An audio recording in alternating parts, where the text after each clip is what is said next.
सन्माननीय व्यासपीठ आणि आपण सगळे बंधू भगिनी, आजचा हा कार्यक्रम एक लक्षात राहणारा असा हा आजचा कार्यक्रम आहे. संजय राऊत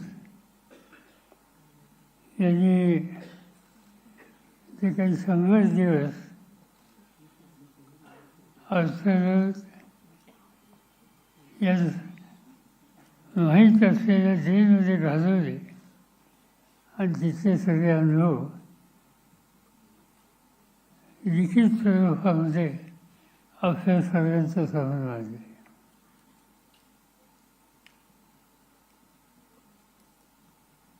कुणी गुन्हा केला असला, त्याचा केस झाली असेल, त्याचा निकाल लागला असेल, तर असं संकट काही लोकांच्या येत असतं. पण संजय राऊतांनी काय केलं होतं? संजय राऊत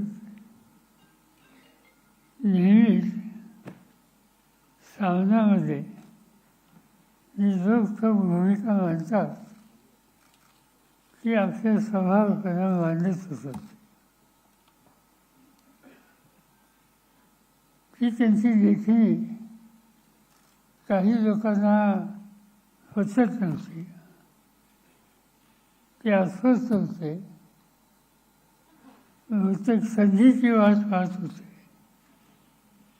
आणि त्यांना संधी दिली स्वतःचा ही जी वस्ती आहे त्या प्रकरणात वस्ताचाळीमध्ये कष्ट करणारे मध्यमवर्गीय लोक राहत होते आणि त्यांच्या निवाऱ्याचा काही प्रश्न निर्माण झाला त्या चालकऱ्यांना खरं घरून मिळावी अशा प्रकारची मागणी त्यांच्याकडे होती आणि ते होते संजय राऊतांच्याकडे. आणि त्याच्यामध्ये संधी मिळाली की त्यांच्या नेहमीच्या लिखाणामुळे जे दुखावलेले होते त्या शासकीय यंत्रणेला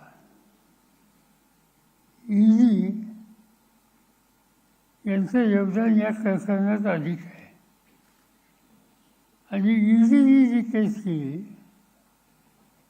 त्याच्यामध्ये संजय राऊतांचा यत्किंचितही संबंध नसताना त्याच्यामध्ये त्यांना गुंतवण्याच्या संबंधीची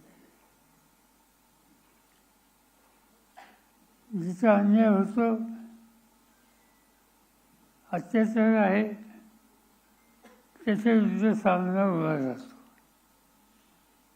आणि ते काम अखंडपणाने त्यांचं चालू होतं. शासकीय यंत्रणेमध्ये जिथं भ्रष्टाचार आहे त्या भ्रष्टाचाराच्या विरुद्ध ते नेहमीच येतात याची कल्पना आपल्या सर्वांना आहे. आणि मुंबईमध्ये महाराष्ट्रामध्ये काही लोक चुकीचं काम करतात हे माहीत असताना त्यांच्या संबंधीची कारवाई होत नव्हती. संजय राऊतांनी खासदार म्हणून देशाच्या प्रमुखांना या संबंधीचं पत्र लिहिलं आणि जे लोक शासकीय यंत्रणा यांच्याशी भ्रष्टाचाराच्या मार्गानं संबंध ठेवतात अशा लोकांच्या मार्फत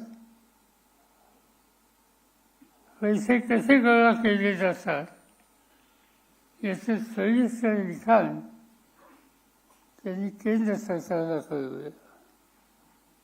त्याच्यामध्ये जवळपास 30-35 लोक असे होते, कंपन्या अशा होत्या की ज्यांच्याकडून पैसे काढले गेले. आणखी